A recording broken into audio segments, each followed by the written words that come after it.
dari hadis-hadis yang menerangkan tentang bab perintah ataupun seruan untuk memperbanyak berbagai amal kebaikan di penghujung umur atau usia kita.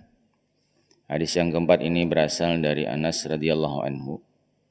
Beliau berkata, sesungguhnya Allah Azza wa Jalla menggilirkan turunnya wahyu kepada Rasulullah sallallahu alaihi wasallam sebelum beliau meninggal dunia sampai beliau tutup usia. Lebih banyak Allah menggilirkannya daripada wahyu yang diturunkan secara bergiliran sebelum-sebelum itu. Hadis diriwayatkan oleh Imam Al-Bukhari dan Imam Muslim. Jamaah sekalian rahimakumullah, Al-Quran diturunkan kepada Nabi kita besar Muhammad sallallahu alaihi wasallam secara bertahap, tidak sekaligus, memakan waktu kurang lebih hampir 23 tahun. Mulai sejak Nabi menerima wahyu yang pertama sampai kepada wahyu yang terakhir. Memakan waktu kurang lebih 23 tahun. Turunnya wahyu kepada Rasulullah SAW itu secara bergiliran. Dimulai dari 5 ayat, kemudian setelahnya bervariasi. Ada yang 1 ayat, ada yang 2 ayat, ada yang 3 ayat, bahkan ada yang sampai 10 ayat. Diturunkan oleh Allah Subhanahu wa taala sesuai dengan rencananya dan juga sesuai dengan keperluan ataupun kebutuhan diturunkannya wahyu. Namun itu tidak menjadi syarat untuk turunnya wahyu karena kebutuhan. Ada yang demikian, ada juga yang Allah turunkan tanpa ada latar belakang sebab tertentu. Yang ada latar belakangnya disebut turunnya itu dengan sebutan asbabun nuzul. Ada sebab-sebab turunnya Al-Quran. Tapi ada juga yang tanpa sebab Allah berikan bimbingan melalui wahyunya. Nah itu beriringan. Memang pernah terjadi wahyu itu terhenti turunnya.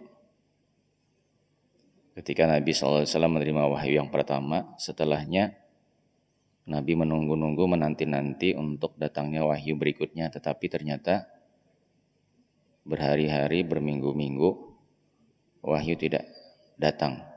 Sampai membuat Nabi kita SAW merasa gelisah. Beliau khawatir kalau itu tidak akan terulang. Karena datangnya wahyu adalah merupakan satu kemuliaan yang dinanti-nantikan. Tidak hanya oleh Rasulullah SAW, tapi bagi umat manusia.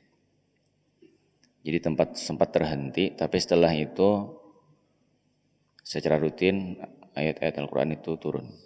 Secara beriringan, berurutan. Nah, secara khusus di sini diriwayatkan oleh Sayyidina Anas radhiyallahu anhu. Beliau tentu saja termasuk di antara sahabat yang memantau turunnya Al-Quran yang disampaikan Rasulullah SAW dari waktu ke waktu. Karena beliau adalah salah seorang di antara yang lama mendampingi Rasulullah SAW, berkhidmat dengan beliau. Jadi sedikit banyak beliau tahu tentang hal ini dan hal-hal yang lain. Nah, di penghujung usia Rasulullah SAW, menurut yang dikabarkan oleh Sayyidina Anas radhiyallahu anhu ini, turunnya wahyu itu lebih banyak, ya, lebih banyak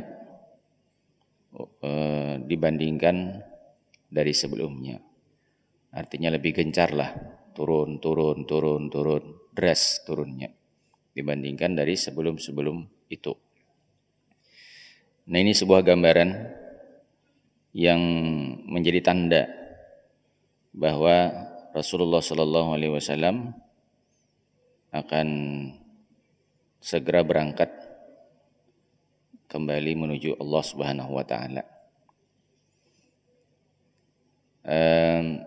Dan bila diperhatikan dari urutan kejadian-kejadian dalam dakwahnya Rasulullah SAW itu, memang di masa-masa akhir kehidupan beliau itu ada banyak orang datang menemui Rasulullah SAW dari berbagai sudut kampung, dari berbagai suku, berdatangan secara bergiliran ataupun bersama-sama. Yang dalam Al-Quran disebutkan dalam surah An-Nasr yang sudah kita baca sebelumnya. Idza jaa nasrullahi wal fath wa ra'aitan nasa yadkhuluna fi dinillahi afwaja. Kamu telah melihat, wahai Nabi Muhammad SAW, orang-orang datang berbondong-bondong untuk menyatakan dirinya masuk Islam. Nah, di tahun di mana Rasulullah SAW meninggal dunia itu dikenal dalam sejarah hidup Rasulullah dengan sebutan Amul Wufud. Jadi tahun di mana banyak sekali delegasi-delegasi ataupun utusan-utusan dari berbagai kampung, dari berbagai daerah datang menemui Rasulullah SAW, menyatakan keislaman dan juga ingin diberikan pelajaran tentang bagaimana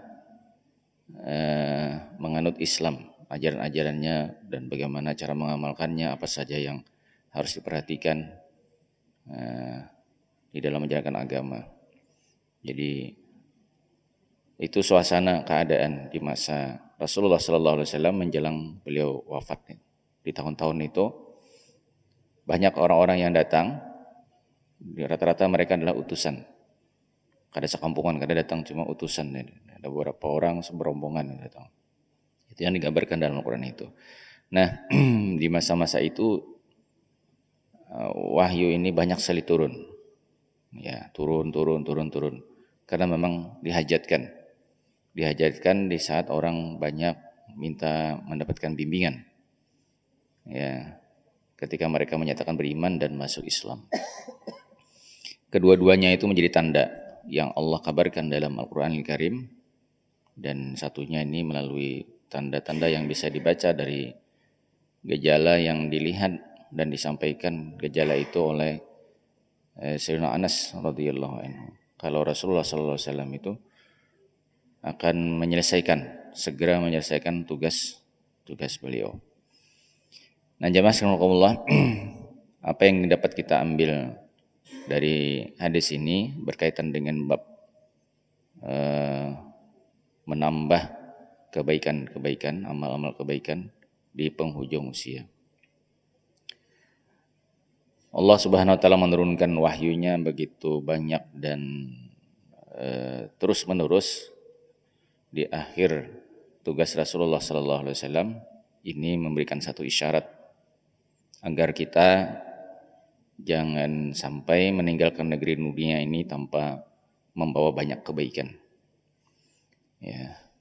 Maka selagi ada kesempatan, kita maksimalkanlah kesempatan yang tersisa ini, karena tidak ada kesempatan kedua untuk kita bisa membawa bekal lah, itu menghadap Allah Subhanahu wa taala. Turunnya Al-Quran, turunnya wahyu kepada Rasulullah merupakan satu keberkahan, suatu kenikmatan. Selalu dirindukan oleh Rasulullah Sallallahu Alaihi Wasallam. Ya, pertemuan dengan Jibril dengan membawa wahyu. Karena turunnya wahyu adalah keberkahan bagi semua umat manusia. Nah, karena itu tidak sedikit di kalangan sahabat itu mengenang masa-masa bersama Rasulullah ketika Rasulullah sudah meninggal itu. Mereka menangis karena merasa sunyi. Sunyi itu sunyi karena tidak ada lagi kontak langit dengan bumi. Wahyu itu menghubungkan antara langit dengan bumi. Di mana biasa Jibril datang secara rutin membawa bingkisan kemuliaan bagi manusia di dalam menjalani hidupnya dan tujuannya untuk mengabdikan diri kepada Allah Subhanahu wa taala. Jadi mereka rata-rata itu mengenang masa lalu yang masih hidup ya sesudah Rasulullah meninggal dunia itu. Salah satunya adalah mereka mengucurkan air mata itu karena wahyu tidak lagi pernah turun, tidak pernah lagi turun sampai hari kiamat. Itu artinya apa? Itu artinya turunnya wahyu itu sangat berkesan sekali bagi orang-orang di masa itu, apalagi Rasulullah Shallallahu Alaihi Wasallam. Nah, jadi makulah suatu saat kelak nanti, ya insya Allah Taala kita pun akan mengenang masa lalu kita itu. Kalau kita sudah berada di negeri akhirat, kita akan menang masa lalu kita itu. Di dalam Al-Quran itu ada digambarkan bahwa penduduk surga itu mereka duduk di atas kasur-kasur, di atas tilam-tilam yang tinggi, tebal, empuk. Itu sambil berhadap-hadapan, bercengkrama, mereka mengingatkan masa lalu mereka. Ketika berkumpul di masjid, ketika ada di majlis, ketika apa segala macam. Ya bahasa orang lain itu bernostalgia, begitulah istilahnya. Mengenang masa-masa penuh berkah, penuh kebaikan, penuh keakraban, penuh saling menjaga, saling perhatikan, saling menasihati dan sebagainya. Itu pembicaraannya penghuni surga ya seolah. Tapi lain lagi di neraka. Di neraka itu hanya saling tuduh menuduh saja, saling mencaci maki, saling menyalahkan antara yang satu dengan yang lain. Jadi sampai di neraka pun masih tidak merasa bersalah. Jadi orang lainlah yang bersalah menyebabkan dirinya masuk neraka. Nah itu orang di neraka seperti itu. Jadi perbincangan ataupun obrolan seperti itu ada diterangkan dalam Al-Quran. Itu artinya juga adalah betapa yang paling berkesan sepanjang perjalanan hidup manusia itu adalah di dunia ini. Nah kita ingin membawa kesan apa? Kita ingin membawa cerita apa yang akan kita ulang kembali di kemudian hari itu? Ya masyaallah. Maka yang terbaik tentu saja untuk dibawa menjadi cerita, menjadi sebuah cerita masa lalu itu adalah kebaikan. Jadi kebaikan, amal-amal soleh. Maka mudah-mudahan kita sambil bermohon meminta kepada Allah Subhanahu wa taala untuk senantiasa kita bisa memaafkan waktu yang tersedia yang masih ada buat kita itu dengan berbagai macam kebaikan-kebaikan. Itulah di sini dimuat di dalam bab ini. Kemudian yang berikutnya yang kelima adalah an Jabir radhiyallahu anhu qala Rasulullah sallallahu alaihi wasallam yub'atsu kullu 'abdin 'ala ma mata 'alaihi. Dari Jabir radhiyallahu anhu, beliau berkata, bersabda Rasulullah sallallahu alaihi wasallam, setiap hamba dibangkitkan pada hari kiamat sesuai dengan kondisi ketika dia meninggal dunia. Sesuai dengan kondisi ketika dia meninggal dunia, di saat itulah dia dibangkitkan pada hari kiamat dari pekuburannya. Hamba yang dimaksud di dalam hadis Nabi sallallahu alaihi wasallam ini adalah hamba yang mukallaf, begitu yang diterangkan oleh para ulama. Memang redaksinya menunjukkan setiap hamba, itu artinya setiap manusia. Namun dalam penjelasan berikutnya dikaitkan dengan beberapa keterangan yang ada bahwa yang dimaksud setiap hamba itu setiap hamba mukallaf. Mukallaf itu siapa? Muslim, balik, berakal.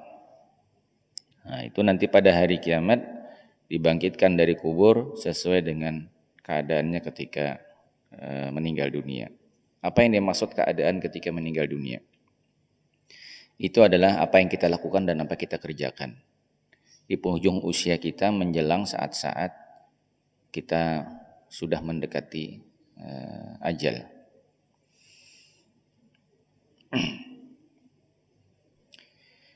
Dari beberapa riwayat hadis menyebutkan ada orang yang ketika dibangkitkan dari kuburnya bertalbiyah. Kenapa demikian? Karena dia pada saat meninggal dunia dia sedang mengerjakan ibadah haji ataupun umrah. Ada juga riwayat yang lain yang menyebutkan kondisi orang ketika dibangkitkan dari alam kubur itu ternyata sesuai sebagaimana apa yang dia lakukan di dunia pada saat dia meninggalkan negeri dunia. Hadis ini sangat berkesan sekali jamaah rahimahullah untuk bisa mengingatkan kita selalu dalam setiap keadaan dan setiap waktu agar kita berhati-hati dalam hidup ini, jangan sampai akhir hidup kita itu dalam kondisi yang kurang baik, apalagi tidak baik. Ya. Bahkan disebutkan oleh sebagian ulama, ada orang yang ketika dibangkitkan di hari kiamat itu lagi memegang alat musik. Karena ketika dia meninggal dunia, dia sedang lagi asik dengan alat musiknya. Meninggal dia saat itu, maka nanti pada saat dia dibangkitkan dari kubur dalam kondisi yang sama seperti itu. Ini gambaran apa? Gambaran kurang baik. Ya.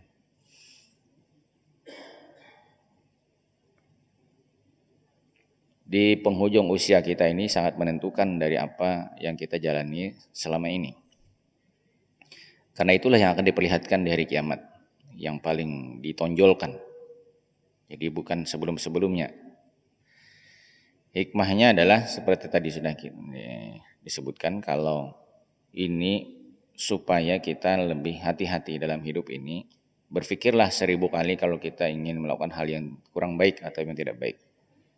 Kalau atau jangan-jangan, nah kita tidak tahu tentang usia kita ini kan kapan akan ditutup kesempatan hidup kita ini atau usia kita. Jangan-jangan pada saat kita melakukan hal yang tidak baik, di saat itulah detik-detik terakhir kita harus meninggalkan negeri dunia. Kita tidak akan bisa memutar balik lagi apa yang sudah kita lewati di dunia ini. Nah, sebagaimana yang kedua dikehendaki agar setiap waktu dan setiap keadaan kita dalam kondisi melakukan kebaikan.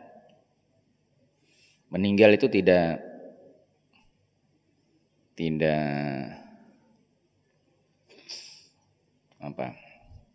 memilih waktu, siang, malam, jam berapa, musim apa. Nah, itu artinya apa? Setiap waktu, setiap keadaan kemungkinan orang akan berhadapan dengan maut. Ya. Jadi pernah ada kawan tapi sudah meninggal, Allah yarham. Pernah bercerita, ya cerita biasa aja, naik pesawat gitu kan. Kebetulan pesawatnya itu oleng. Jadi orang di dalam pesawat itu teriak karena cuaca lagi buruk, oleng. Teriak punya. Satu dah turun naik pokoknya pesawat ada karuan. Ya, ini kan cerita sudah kejadian. Cuma apa yang ingin disampaikan dalam cerita itu? Jadi kata beliau ini, saya waktu itu sangat takut. Takutnya bukan karena tidak siap untuk menghadap Allah Subhanahu wa taala. Tapi saat itu waktu naik pesawat itu, entah kenapa saya lupa berwudu. Karena beliau ini kalau batal selalu biasanya dalam kondisi berwudu. Sering berwudu kita dalam keadaan berwudu. Nah, jadi pada saat situasi yang tegang menegangkan seperti itu, yang teringat itu apa? Yang teringat itu malah justru kenapa tadi keringat berwudu naik pesawat ini. Nah, kan bukan mengingat selamat juga kah kadakah, tapi kondisi keadaan di waktu itu. Ya, kita tidak bisa merencanakan, kita tidak bisa membuat membuat atau mengkondisikan secara pasti keadaan kita ketika meninggal dunia. Karena kita tidak tahu kapan kita akan meninggal dunia, di mana, dalam keadaan bagaimana, kita tidak tahu. Nah, seperti cerita tadi itu kan. Kebiasaan sehari-hari dalam keadaan banyak berwudu. Tapi entah kenapa, nah itu kan kita tidak tahu. Bisalah kita merancang atau merencanakan untuk bisa ingat apa yang menjadi kebiasaan kita. Bisa saja kita mempunyai satu kebiasaan sewaktu-waktu, entah bagaimana Allah membuat orang lalai terhadap kebiasaannya. Bisa jadi. Nah, bisa jadi. Sementara untuk apa namanya? Untuk bisa mengembalikan ke waktu sebelumnya itu tidak memungkinkan. Itu seperti cerita tadi itu. Nah, itu cerita sangat berkesan. Jadi dulu masih ingat, sudah puluhan tahun yang lalu cerita itu disampaikan, tapi sudah meninggal ini. Nah, begitu jangan Allah. Contoh saja, itu contoh bagaimana seseorang mengerti bahwa dia harus dalam kondisi yang baik di saat-saat ada tanda-tanda kemungkinan berhadapan dengan maut.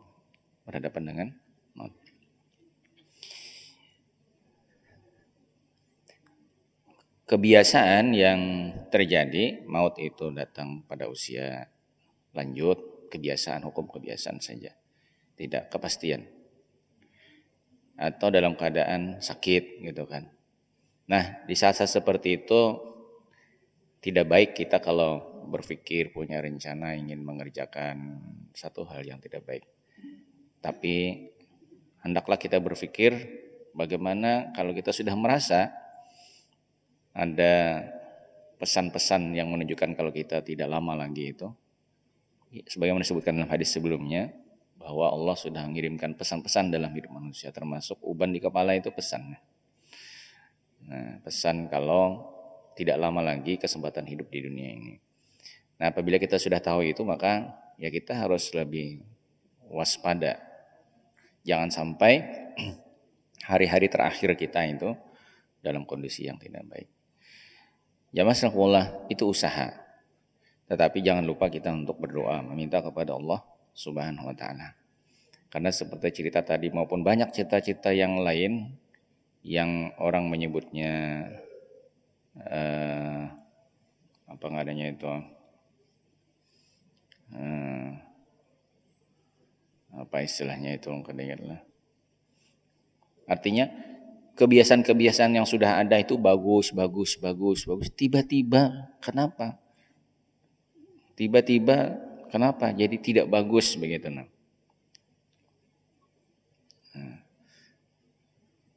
Apa istilahnya, bahasanya orang menyebutnya itu. Nah, itu kita tidak di luar kuasa kita. Jadi oleh sebab itu jangan Allah bilanya kita sabar di dalam menekuni kebaikan-kebaikan, maka insya Allah akan baiklah akhirnya. Dalam Al-Quran Allah SWT berfirman, amma man a'ta wattaqa wa saddaqa bil husna fasanuyassiruhu lil yusra. Barang siapa yang memberi, baik bersedekah atau memberikan pertolongan yang lainnya, wattaqa, kemudian bertakwa, kemudian wasaddaqa bil husna, dia membenarkan adanya surga di hari kemudian. Nah, ini orang pasti terkontrol hidupnya kan. Dia membenarkan ada surga menantinya di hadapan sana. Kemudian dia suka beramal dengan hartanya, tenaganya, ilmunya dan sebagainya. Kemudian dia takwa, senantiasa taat, patuh, dan ada rasa takut kepada Allah Subhanahu wa taala. Kalau dia berbuat yang mendatangkan kemurkaan Allah, fasanuyassiruhu lil yusra, maka Allah akan berikan kemudahan dia untuk mengakhiri hidupnya dalam kondisi yang baik. Itu fasanuyassiruhu lil yusra. Jadi ayat ini berbicara tentang bahwa kebiasaan baik yang kita pelihara, kita jaga, maka itu tanda-tanda yang diberikan Allah Subhanahu wa taala bahwa Allah akan membuat orang itu meninggalkan negeri dunianya dalam kondisi yang baik. Nah, itu. Wa amman bakhila wastaghna wa kadzdzaba bil husna fasanuyassiruhu lil usra. Itu kebalikannya. Ada sebagian ulama berkomentar tentang hadis yang kelima ini karena ini penutup dari hadis-hadis yang berkaitan dalam bab ini. Bahwa Imam Nawawi memilihkan hadis yang sangat begitu indah dan sangat berkesan untuk menutup bab kita ini dengan menyajikan hadis apa itu? Hadis saat-saat terakhir hidup kita itu. Hendaknya adalah saat-saat di mana kita sedang melakukan banyak amal-amal kebaikan. Karena hadis kita ini adalah berkaitan dengan memperbanyak amal-amal kebaikan di penghujung usia. Wa qala rahimahullah ta'ala babu bayani kasrati turuqil khairi. Kita pindah ke bab 13 ini. Bab 13 dalam kitab Riyadhus Shalihin adalah mengenai penjelasan banyaknya jalan ataupun cara melakukan kebaikan-kebaikan atau amal-amal kebaikan. Qala Allah Ta'ala a'udzubillahi minasyaitonir rajim wa ma taf'alu min khairin fa innallaha bihi alim.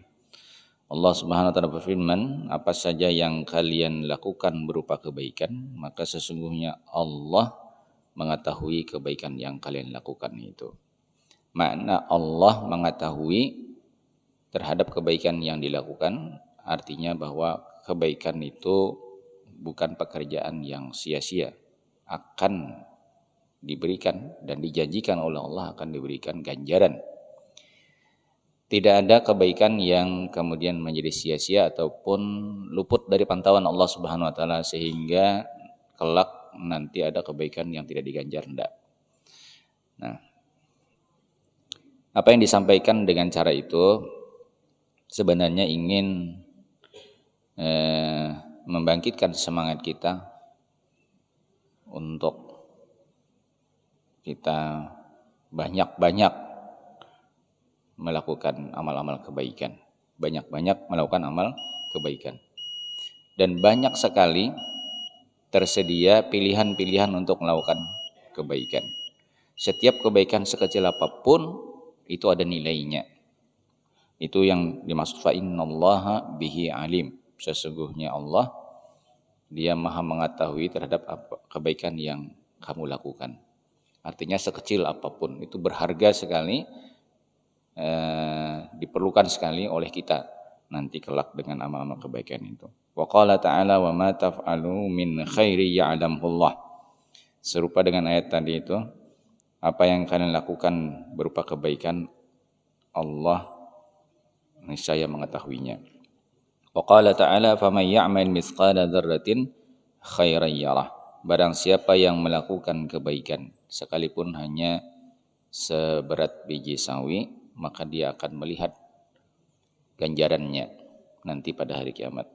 Wa qala ta'ala man 'amila shalihan falinafsih. Barang siapa melakukan amal soleh maka itu untuk dirinya. Maksudnya manfaatnya, keuntungannya itu nanti buat dirinya.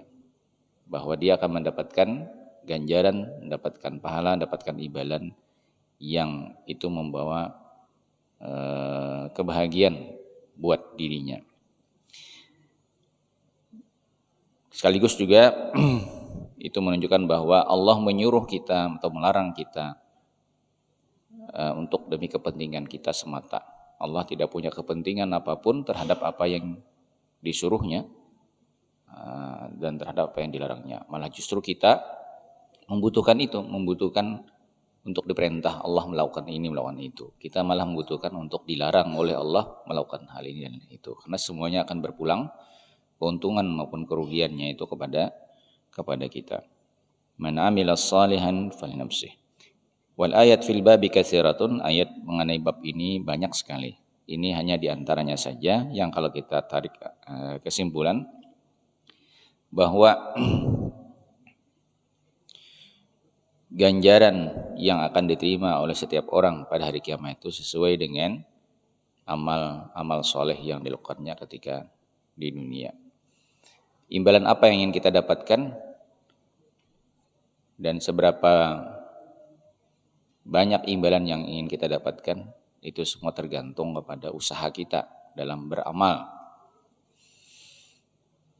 Nah, ayat-ayat ini dihubungkan dengan bab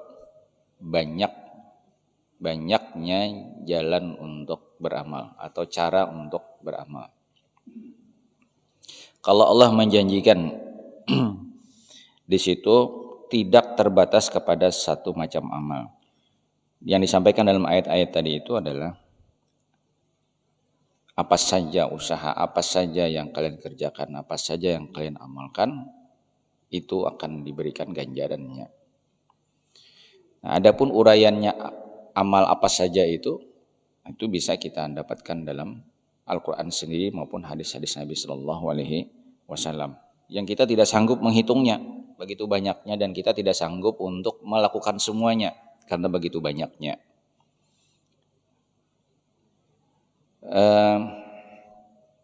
Tanpa kita sadari ataupun tanpa kita ketahui, mungkin sepanjang hidup kita sampai saat ini ada amal yang tidak pernah kita kerjakan. Mungkin karena kebanyakannya jenis amal itu. Nah, jadi kalau untuk tidak bisa beramal itu sangat aneh, atau tidak sanggup beramal itu sangat aneh. Kenapa? Karena pilihannya terlalu banyak. Banyaknya pilihan itu justru untuk membuka kesempatan setiap orang untuk bisa beramal sebanyak-banyaknya. Ya, sebagaimana kita ketahui bahwa kita ini dalam kondisi yang berbeda-beda, ada juga yang sama antara yang satu dan yang lain. Tetapi tidak sama sekali menutup kesempatan atau kemampuan untuk saling bersaing memperbanyak amal. Orang sakit, orang sehat, memang orang sehat berpeluang mungkin lah kondisinya itu untuk banyak amalnya dibandingkan dengan orang sakit. Tapi itu tidak menjadi satu jaminan untuk hitungannya seperti itu. Bisa jadi orang sakit itu lebih banyak amalnya dibandingkan orang sehat. Ada banyak tersedia berbagai macam amal yang bisa dilakukan oleh orang sakit. Ya, sakitnya tidak menghambat dia untuk bisa beramal. Beramal yang lebih besar, yang lebih banyak. Kesempatan terbuka bagi semua orang. Yang Tuhan enggak garingan pun jangan dijadikan alasan itu untuk tidak menemukan ada kesempatan untuk beramal lebih banyak. Semuanya ada. Karena itu dikatakan di sini bab kita ini banyaknya jalan, cara untuk melakukan amal kebaikan. Adapun mengenai hadis fakasiratun jiddan, banyak sekali dan tidak bisa dibatasi, wahiyya ghairu munhasirah fanazkuru tarafan minha, kami akan menyebutkan beberapa di antaranya, kata beliau. Nah, jamaah sekalian, kalau mengingat waktu, insyaallah mengenai hadis-hadis yang akan disebutkan ini pun hanya sekedar gambaran saja. Bisa jadi di antara yang disebutkan ini ada yang kita amalkan secara rutin atau tidak rutin atau tidak pernah kita amalkan. Tetapi ini tidak membatasi hanya ini saja amal-amal itu. Amal itu sangat banyak, tidak bisa dihitung, tadi tidak bisa dibatasi. Tapi yang diriwayatkan di sini tentu saja adalah dipilih di antara amal-amal untuk memberikan gambaran bahwa setiap kita itu punya kesempatan yang sama, tidak berbeda, untuk bisa mengumpulkan banyak amal-amal kebaikan dalam hidup kita. Demikian dahulu yang Allah yang dapat ulun jelaskan mengenai beberapa hadis Nabi Sallallahu Alaihi Wasallam tadi. Terima kasih Guru atas penjelasan beberapa ayat Al-Quran dan hadis. Bapak-bapak, ibu-ibu jemaah salat subuh yang Allah muliakan. Tadi Guru kita menjelaskan beberapa amal ibadah yang perlu kita laksanakan lebih-lebih di akhir umur kita. Dan amal itu banyak sekali. Untuk itu bagi jemaah yang ingin bertanya, baik bapak-bapak, ibu-ibu, dipersilahkan. Ada kan? Tafadhal.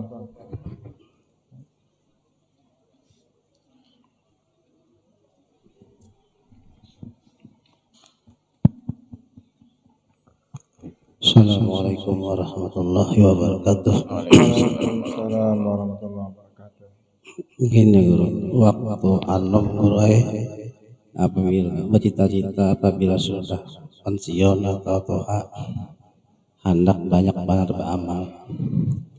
Sekalinya guru pas sudah tua awak kegaringan, pinggang sakit, batis sakit, keringkot, imbah guru hendak banyak beramal. Umpamanya hendak memperbanyak sholat sunnah, sekalinya kata kawan hendak membaca Quran banyak, mengantuk. Jadi antara niat waktu anom sudah tuhani kadang-kadang kada sesuai dengan kehendak. Jadi ulu kita ini hendak mensiasati supaya bujur-bujur kawa banyak beramalin nangke apa caranya. Nah itu jago. Terima kasih. Assalamualaikum warahmatullahi wabarakatuh. Waalaikumsalam. Waalaikumsalam warahmatullahi wabarakatuh. Pertanyaan-pertanyaan seperti ini dapat juga kita temukan dalam riwayat hadis Nabi SAW. Jadi ada orang-orang datang menghadap ke Nabi agak mengeluhkan kondisi kesehatannya, kondisi ekonominya, kondisi ilmunya. Yang inti pertanyaannya waktu bertemu dengan Nabi itu, ya Rasulullah, ulun ini kada kawa seperti orang lain. Ulun ini sudah tua, semangat ingin berjihad masih tinggi, tapi apa daya ulun ini kada kawa lagi duduk di atas kuda. Kada kawa duduk di atas kuda, itu artinya apa? Ya pinggang nih sudah kada bujur lagi jurang lah itu kan. Nah, lalu bagaimana Rasulullah SAW mengarahkan ada orang seperti ini? Jadi Rasulullah SAW ada yang lebih hebat daripada jihad dan daripada sholat, daripada amal puasa, dari amal jihad tadi itu. Usahakan ya Rasulullah usahakan ya Rasulullah tetaplah bibirmu basah dengan berzikir kepada Allah Subhanahu wa taala. Nah, jadi ini zikir jangan dipandang sebagai sebuah amal yang amal murahan lah begitu, enggak. Ini amal yang mempunyai posisi yang sangat luar biasa hebat. Sekalipun banyak keterangan-keterangan mengenai fadilat zikir ini, ya, sekalipun banyak, tetapi masih saja orang memandang ini amal biasa saja. Karena dilihat pekerjaannya sederhana, cuma hanya ya subhanallah, subhanallah, alhamdulillah, alhamdulillah. Padahal tidak sedikit keterangan-keterangan bahwa itu amal hebat. Jadi yang sangkullah kita tidak mesti melihat nilai sebuah amal itu dari berat ringannya pekerjaan beramal. Zikir asal betul-betul kita tekuni, maka itu menjadi sebuah amal yang tak tergantikan, la ya'dilu, tidak bisa disamai kata Rasulullah sallallahu alaihi wasallam dari amal-amal ibadah yang lain.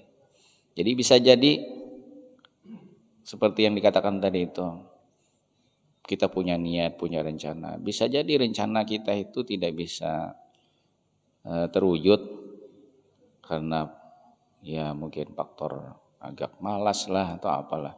Tapi itu jangan sampai menghantui pikiran kita sehingga melemahkan keinginan kita, kemauan kita untuk banyak beramal. Masih ada pilihan lain. Ya, tidak tertutup bagi kita untuk bisa sama dengan yang lain. Jadi seperti amal zikir itu juga pernah disampaikan Rasulullah SAW kepada serombongan orang-orang miskin yang datang menemui Rasulullah SAW. Keluhan mereka adalah karena mereka akan tertinggal jauh dari orang-orang kaya. Ya. Jadi buat mereka, dalam pikiran mereka itu, kita orang-orang miskin ini ya Rasulullah tidak akan mungkin bisa sama dengan orang kaya, karena orang kaya bisa beramal dengan melalui harta mereka. Ya, mereka bisa bersedekah, kami tidak bisa bersedekah. Ya, mereka bisa berjihad, kami tidak bisa berjihad karena kami tidak punya modal untuk berjihad. Nah, mereka selalu unggul dibandingkan kami. Jadi ya Rasulullah, maukah aku beritahu kepada kalian suatu amal yang apabila kalian mengamalkannya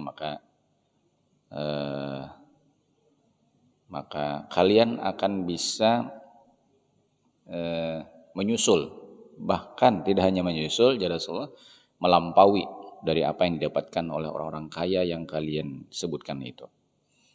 Tentu kata sahabat-sahabat yang miskin-miskin ini yang datang berombongan ini langsung. Jadi ya Rasulullah SAW, bacalah tasbih, bacalah takbir, bacalah tahmid 33 setelah sholat. Setelah sholat bacalah itu kata Rasulullah, maka amal kamu itu akan tidak hanya menyusul tetapi melampaui apa yang dapat dikumpulkan oleh orang kaya. Nah, setelah itu jangan Rasulullah, sahabatnya begitu semangat. Pulang mereka, lalu mereka setiap habis sholat tidak pernah meninggalkan zikir mereka yang itu, yang 33 itu. Nah, berselang beberapa waktu kemudian datang lagi, ya Rasulullah, ternyata amalan kami ini diamalkan oleh orang kaya, kalah pulang kami ini ya Rasulullah, gimana ini? Jadi ya Rasulullah, dzalika fadlullah yu'tihi man yasha. Itu karunia Allah yang diberikannya kepada siapapun yang dikehendakinya. Akhirnya kita kada kau mengatur kehendak kita. Kita inginnya bisa menyusul sama seperti orang kaya, bahkan bisa melebihi dari mereka dalam hal peruntungan amal. Tahu-tahunya orang kaya juga semangat berzikir gitu kan. Nah, jadi Rasulullah, ya itulah sudah kehendak Allah Subhanahu wa taala. Nah, tapi yang penting ya Mas Rasulullah, bahwa ada kalanya orang kaya tidak tertarik untuk berzikir, tetapi semangat di dalam beramal melalui kekayaannya. Ada kalanya orang miskin tidak bisa beramal melalui harta karena tidak punya harta, tetapi semangat berzikir kepada Allah Subhanahu wa taala. Tidak kurang ya nilainya dengan orang kaya, bahkan bisa melampaui daripada orang kaya itu sendiri. Nah, ini contoh-contoh beberapa riwayat hadis Rasulullah SAW. Nampaknya mirip dengan pertanyaan-pertanyaan yang ada ini, gitu kan. Jadi Rasulullah SAW itu selalu memberikan jalan kepada setiap orang yang ada keluhan-keluhan semacam ini, bahwa selalu ada pilihan, tidak akan tertutup, tidak akan pernah ada tertutup amal-amalnya. Bahkan Nabi menyampaikan senyum pun itu berbuah amal. Senyum coba senyum, apa susahnya senyum itu kan? Membahagiakan hati orang dengan senyum kita, itu adalah sebuah amal. Nah, jadi seperti yang ulun sampaikan tadi itu, belum tentu juga kita banyak pengetahuan tentang berbagai macam amal diamalkan. Tapi ada orang yang minim pengetahuannya tentang amal, tapi yang minim, yang sedikit itu diamalkannya. Nah, jadi ini masalah apa ini? Masalah jadi kemauan saja lagi. Jadi bukan masalah ada pada pengetahuan sebenarnya. Pengetahuan kita itu sudah mampu untuk membuat kita rajin beramal. Ya, cuma ya memang kalau semakin banyak ilmu pengetahuan semakin tahu kan cara beramal dan model-model amal lebih banyak lagi itu. Cuma itu tadi, pengetahuan saja tidak cukup untuk membuat orang banyak beramal begitu. Nah, tinggal kemudian apa yang mesti kita lakukan? Yang mesti kita lakukan adalah ya insyaallah bagaimana menyemangati diri kita ini untuk ada kemauan kuat beramal itu. Pertanyaan seperti ini juga mungkin sebelum-sebelumnya sudah ada diajukan ya Allah. Keluhan-keluhan kadang-kadang kita bisa datang malasan itu. Ada beberapa yang sudah disebutkan dalam hadis Nabi sallallahu alaihi wasallam tentang bahwa amal itu bervariasi. Hikmah di balik bervariasinya amal itu adalah untuk menghilangkan kejemuan, kebosanan, rasa malas. Ada ibadah dengan lidah, ada ibadah dengan tangan, ada ibadah dengan mendengar, ada ibadah dengan harta, ibadah macam-macam. Nah, kenapa Allah sengaja membuat bervariasi itu? Karena Allah tahu kalau kita ini pembosanan orangnya. Nah, ulun kada ingat itu ada di dalam salah satu hikmah dalam Hikam Ibnu Athaillah Sakandari rahimahullah taala, yang intinya maknanya adalah Allah sengaja membuat bentuk-bentuk amal itu bermacam-macam karena Allah tahu kalau manusia itu cepat bosan. Nah, maka oleh Allah disediakanlah macam-macam itu. Jadi untuk menghilangkan kebosanan atau kemalasan. Pengetahuan itu membantu.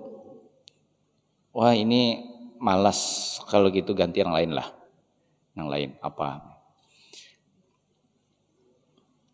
Yang sudah kita tekuni selama ini, sembahyang sunat, baca Quran, berzikir, misalnya lah. Nah itu kalau kita baca Qurannya sudah agak bosan, ganti dengan zikir. Kalau zikir agak bosan, ganti dengan sholat sunat. Jadi selalu ada gantiannya gitu nah. Jadi dengan memvariasikan itu malah justru kita bisa menghalau atau membuang kebosanan-kebosanan itu. Tapi kalau kita yang itu aja, itu nambulah kita bosan itu. Ya, nang itu aja kan. Tapi ada juga orang nang itu aja kada bosan, ada juga. Nah, cuma itu jadi itu kembali terpulang kepada yang biasa yang terjadilah. Nah, itulah yang nanti akan kita baca dalam hadis Nabi SAW ini, bahwa kita bisa saja selalu semangat sebenarnya di dalam beramal itu. Salah satu caranya adalah dengan memvariasikan. Memvariasikan itu artinya apa? Memindah-mindah antara amal yang satu dengan amal yang lain. Penyegaran lah orang itu kan. Nah, disegarkan semangat kita untuk beramal itu dengan mana suasana hati kita yang nyaman untuk beramal. Nah, jadi ini yang suasana hati. Nah, ini terpulang semuanya ini semangat kepada hati orang, Bang ya. Jadi mana suasana hati kita yang bisa membuat kita bergerak untuk beramal. Itulah turuti suasana hati kita di sana itu. Mungkin itu saja yang diantara yang sampaikan. Nah, tetapi ada faktor eksternalnya, ada juga faktor luarnya itu. Hal itu mengacu kepada beberapa keterangan baik dalam Al-Quran maupun hadis Nabi SAW, bahwa pentingnya orang berada di lingkungan yang membuat dirinya terpengaruh untuk bersemangat beramal. Jadi kita kumpul-kumpul berjamaah itu membantu sekali kita untuk memelihara dan menjaga amal kita dibandingkan kita menekuninya sendirian, ini kan. Sendirian. Tapi tetap menjaga amal kita untuk tidak di latar belakangi oleh ingin pamer dengan orang, enggak. Jadi kita berada di tengah-tengah orang untuk beramal itu tidak bukan adalah untuk itu. Seperti keterangan-keterangan yang pernah disampaikan juga oleh Imam Nawawi, imam-imam yang lain mengenai mana yang lebih utama, ya, baca Quran atau berzikir, antara bersuara dengan tidak bersuara. Ya kan ada macam-macam, berzikir ataupun baca Quran, bersuara tidak bersuara, atau sendirian atau berjamaah. Ya. Kesimpulannya apa? Lihatlah situasi di mana yang lebih mendukung untuk kita nyaman beramal. Ada kalanya dengan bersuara lebih mendukung kita nyaman beramal. Ada kalanya sebagian orang tidak bersuara, berzikirnya lebih mendukung bagi dirinya. Nah, tapi jamaah sekalian, dari kebanyakan yang disimpulkan oleh Imam Nawawi itu adalah bahwa justru pengaruh lingkungan di mana kita beramal itu ada orang-orang beramal, apakah sama dengan kita atau berbeda dengan kita, itu menjaga, itu memelihara daripada amal kita. Bahkan itu tidak hanya baik buat diri kita, baik juga buat orang lain. Ini ada contoh. Bagaimana Jar? Baca Quran itu didengar orang atau tidak didengar orang kalau kita baca Quran? Bisa jadi didengar orang, ada orang yang merasa terganggu kalau terganggu mendengar bacaan Quran karena dia sibuk dengan urusan lain mungkin. Ada kalanya justru kita memperdengarkan bacaan Quran itu memberikan dampak baik bagi orang lain sehingga membuka hatinya, kemudian menenangkan jiwanya, kemudian membuat dia juga ikut mendapatkan pahala karena mendengarnya. Nah, jadi bagaimana dari semua itu? Ya kesimpulannya sesuaikan saja kata Imam Nawawi dengan kondisi dan keadaan mana yang lebih banyak manfaatnya buat diri kita dan orang lain, maka pilihlah yang itu. Nah, jadi maksud ulun adalah ada apa ini bahwa untuk menjaga semangat dalam beramal itu memang lingkungan dan keadaan di sekitar kita itu juga membantu untuk kita menjaga amal-amal kita itu. Lingkungan itu artinya orang-orang yang ada di sekeliling kita, yang di sekitar kita itu. Mungkin pengalaman kita selama ini beramal itu kelihatan sekali. Menurunnya amal itu karena mungkin kita lagi sendirian, ya, tidak terurusi amal kita. Tapi begitu kita datang ikut bergabung dengan orang lain, mau kan, kita seperti ringan gitu tuh mengerjakannya, Tapi pada saat sendirian kelihatan sangat berat untuk bisa mengerjakannya. Itulah pengaruh. Jadi pengaruh di lingkungan itu sangat besar untuk membantu bagaimana kita melihara. Jadi itulah diantara hikmah jamaah. Jadi jamaah itu hikmahnya ya itu menjaga semangat kita dan membangkitkan semangat kita, memelihara amal-amal itu, bahkan meningkatkan amal-amal kita. Di dalam keterangan beberapa menyangkut hikmah sholat berjamaah misalnya, orang datang ke masjid itu bukan hanya sekadar ingin mendapatkan pahalanya yang lebih besar dalam mengerjakan sholat, tetapi dia dapat belajar para ulama, dapat belajar memperbaiki cara dia beribadah. Ya, walaupun orang tidak mengajar di masjid itu, tapi dia dapat belajar dari imam terutama. Oh ternyata begitu takbir, oh ternyata begitu bacaan, oh ternyata begitu gerakannya, oh ternyata begitu. Jadi dengan sendirinya apa yang sudah kita pernah lakukan itu ternyata ada yang kurang pas. Nah, karena kita memperhatikan saat berjamaah itu mulai bergeser cara-cara kita mengerjakan sholat yang selama ini ternyata kurang pas, kemudian kita sesuaikan.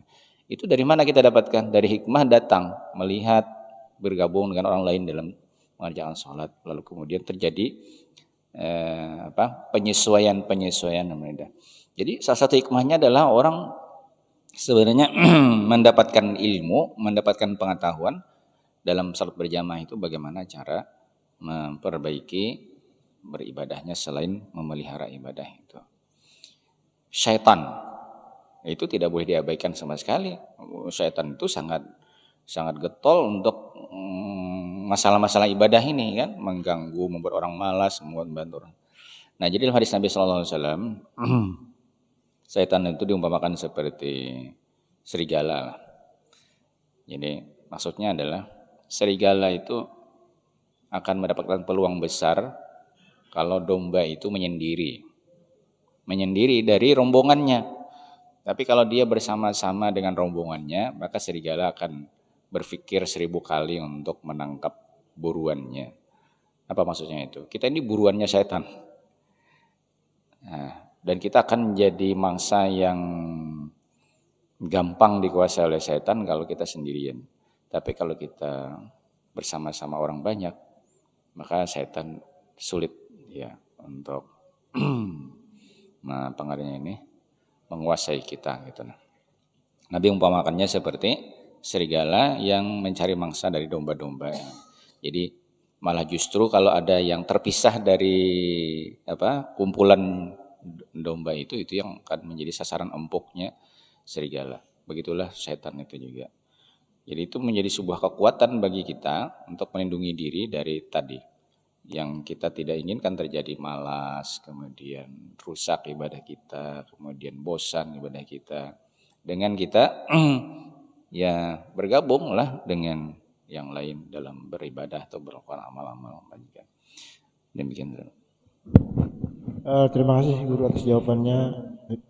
Inilah sebagai modal kita untuk melaksanakan ibadah agar bersemangat. Mungkin waktu sudah cukup. Terima kasih sekali lagi guru, dan silakan guru untuk membaca doa. Al-Fatihah. Bismillahirrahmanirrahim. Alhamdulillahirabbil alamin arrahmanirrahim. Iyyaka na'budu wa iyyaka nasta'in. Ihdinas siratal mustaqim ladzina an'amta 'alaihim ghairil maghdubi 'alaihim waladdallin. Bismillahirrahmanirrahim. Alhamdulillahirabbil alamin. Allahumma shalli wa sallim wa barik 'ala sayyidina Muhammad wa 'ala alihi wa sahbihi ajma'in.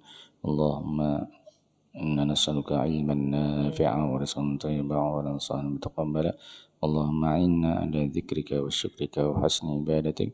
Allahumma rizqna al-ikhlas fi talabil ilmi wa fi nashrihi wa fi jami'i ta'at. Allahumma ahsin 'aqibatana fil umuri kulliha wa ajirna min khizyid dunya wa 'adzabil akhirah. Allahumma a'idna min mujibatin nadama yawmal qiyamah innaka la tukhliful mi'ad. Anta maulana fid dunya wal akhirah. Taufana muslimin walhiqna bis salihin. Rabbana atina fid dunya hasanah wa fil akhirati hasanah wa qina adzabannar. Wa sallallahu ala sayyidina wa nabiyina Muhammad wa ala alihi wa sahbihi wa sallam. Alhamdulillahirabbil alamin. Assalamualaikum warahmatullahi wabarakatuh.